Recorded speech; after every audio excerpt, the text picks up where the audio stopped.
Bonjour à tous, bienvenue sur la chaîne. Un nouvel épisode, un jour, un lion, une dépression. Voilà, donc Malo Gusto qui quitte l'Olympique Lyonnais, donc bon, pour signer à Chelsea. Donc transfert, 30 millions d'euros, 5 de bonus. Néanmoins, il est prêté à Lyon jusqu'à la fin de la saison. On va dire Alhamdoulilah, il est prêté à Lyon jusqu'à la fin de la saison quand même, on nous a gardé ça.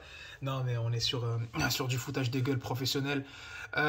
C'est pas étonnant, donc c'est un transfert où il n'y a même pas eu de tractation. C'est-à-dire que là, pour l'affaire Cherki, on en a fait une vidéo, je vous invite à la regarder, il y aura le lien dans la description.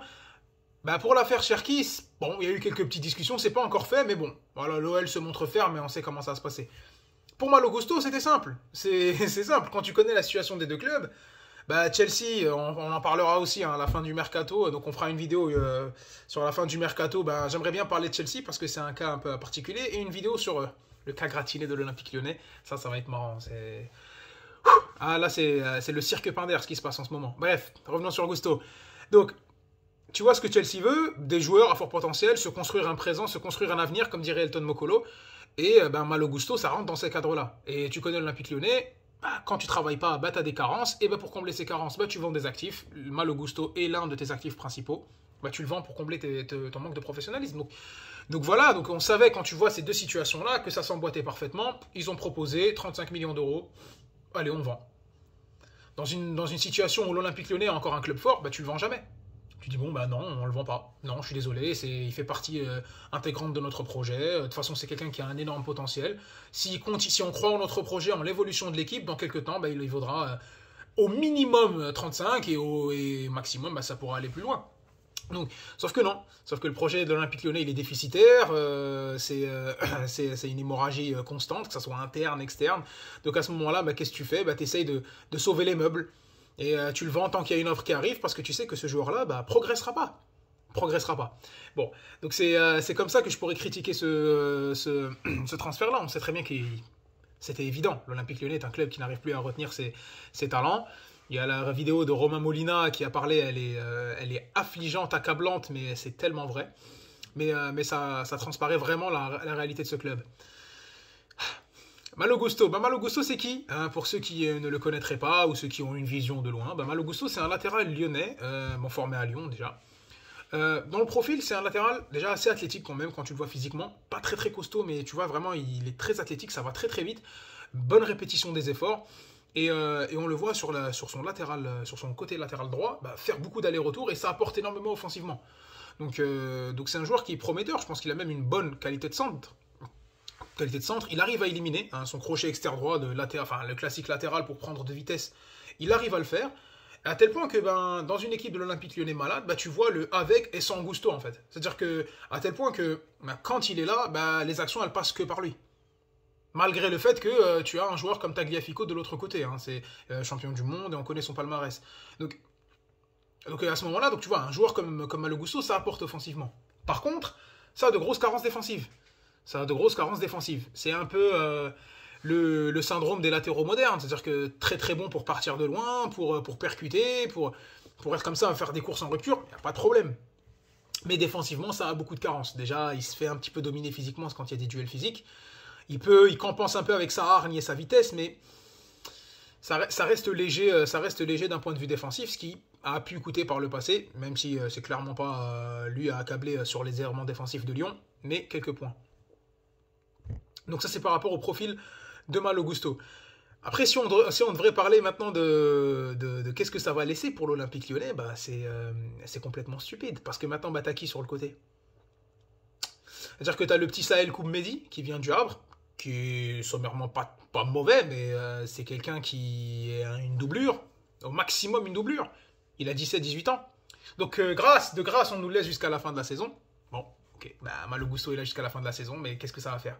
Une équipe qui est complètement délitée, un projet sportif inexistant, une rupture entre supporters et administration. À l'intérieur du club, c'est super tendu, apparemment même, d'après certains journalistes d'investigation, il y a même des bastons. Tu fais comment? Donc ce joueur-là, il voit qu'il n'y a pas d'avenir. Lui, il est déjà à Chelsea, il est déjà en première ligue. Qu'est-ce qu'il s'en fout? Donc il va se donner, il va continuer, se faire plaisir, essayer d'arriver, de faire la meilleure impression possible quand il arrivera du côté de Stamford Bridge ben, cet été. Mais donc on aura un joueur qui n'est pas plus concerné que ça. Même si voilà, il aime le club, etc. Mais bon, Qu'est-ce que tu t'en fous? Tu vas finir ta saison, tu vas avoir des matchs dans les jambes, et puis voilà. Je pense que si tu lui demandais, malgré tout l'amour qu'il a pour le club, mais c'est difficile d'évoluer dans un environnement délétère comme ça.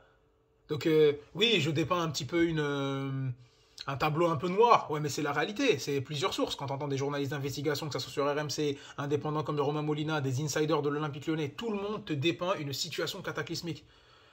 T'en es même arrivé à vendre tes joueurs qui faisaient partie de ton projet d'avenir. Des joueurs qui, malgré tout, ben, permettez-nous, aux supporters de l'Olympique Lyonnais, ben, s'enorgueillir un petit peu. Tu vois, ouais, quand même, on a Gusto, ça peut le faire, Cherki, Loukeba, si on construit bien autour de ces gens-là. Il y a Barcola et tout. Ben non, justement. Donc moi, je trouve que ça, c'est... comme je l'ai dit, on en fera une vidéo, il faudra critiquer ça. Faudra critiquer ça et... voilà, c'est triste. Faire une vidéo, parler sur l'Olympique Lyonnais et arriver, bah, ne presque plus en avoir les mots, c'est... Donc maintenant, comment rebondir? Bon, bah, on va essayer de le reconcerner un petit peu pour la fin de saison, en lui disant qu'il fera peut-être une très bonne impression en arrivant prêt à Chelsea. Essayer d'intégrer le petit Saël Koumedi en espérant qu'il puisse travailler sérieusement, même si j'y crois pas trop, sur une recrue pour l'année prochaine. Et voilà. Et voilà.